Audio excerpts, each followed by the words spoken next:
નમસ્કાર મિત્રો, દેશ દુનિયા અને ગુજરાતના તાજા અને મહત્વના સમાચાર જાણવા માટે વિડીયોને એક લાઇક કરી ખેડૂ પોકેટ ન્યૂઝ ચેનલને સબસ્ક્રાઇબ કરી આપજો. અંબાલાલ પટેલની નવી આગાહી, ખેડૂતોના હિતમાં સરકારનો મોટો નિર્ણય.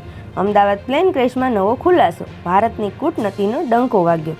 પ્રથમ, અંબાલાલ પટેલે ફરી આગાહી કરી છે. 19થી 24 મે દરમિયાન ગુજરાતના અનેક વિસ્તારોમાં પ્રી મોન્સૂન એક્ટિવિટીને કારણે વરસાદ પડી શકે છે. વધુમાં અંબાલાલ પટેલે કહ્યું કે ચોમાસું 10 જૂન સુધી મુંબઈમાં આગમન થશે.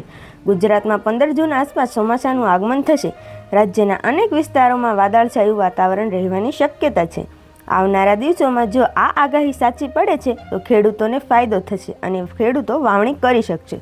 બીજું, મુખ્યમંત્રી ભૂપેન્દ્ર પટેલના નેતૃત્વ હેઠળ ગુજરાત સરકાર દ્વારા રાજ્યના ખેડૂતોની સમૃદ્ધિ અને કૃષિ ઉત્પાદનોનો ઝડપી પરિવહન માટે એક ખેડૂત હિતલક્ષી નિર્ણય. આ અંગે કૃષિ મંત્રી જીતુ વાઘાણીએ જાહેરાત કરાવતા જણાવ્યું કે ખેડૂતોની રજૂઆતને ધ્યાને લઈ કિસાન પરિવહન યોજના હેઠળ સણેડો તરીકે ઓળખાતા ride all self propelled multipurpose tool bar કૃષિ સાધનની ખરીદી માટે ખેડૂતોને આપવામાં આવતી સહાયમાં ધમખમ વધારો કરવામાં આવ્યો છે. ત્રીજું, અમદાવાદમાં થયેલ પ્લેન ક્રેશની ઘટના પછી સિવિલ હોસ્પિટલના માર્ગમાં જનારી એક વ્યક્તિએ દાવો કર્યો હતો કે અકસ્માતમાં જીવ ગુમાવનાર વિમાનના પાયલટ સુમિત સભરવાલના હાથમાં સ્ટીયરિંગ કંટ્રોલ હતું. આ વાત દર્શાવે છે કે પાયલટ પોતાની અંતિમ ક્ષણો સુધી વિમાનને બચાવવાનો પ્રયાસ કરી રહ્યો હતો. આ દુર્ઘટનામાં અમદાવાદના રહેવાસી રોમી વોહરાને કાકી યાસ્મીન લંડનમાં એમેઝોન માટે કામ કરતા તેના ભાઈ પરવેઝ અને તેમની 3 વર્ષની ભત્રીજીએ જીવ ગુમાવ્યો હતો. ચોથું, અમેરિકાના રાષ્ટ્રપતિ ડોનાલ્ડ ટ્રમ્પે ઈરાન યુદ્ધ પર ફરી એકવાર યુ-ટર્ન લીધો છે. અમેરિકા ઈરાન પરનો હુમલો અટકાવી દીધો છે.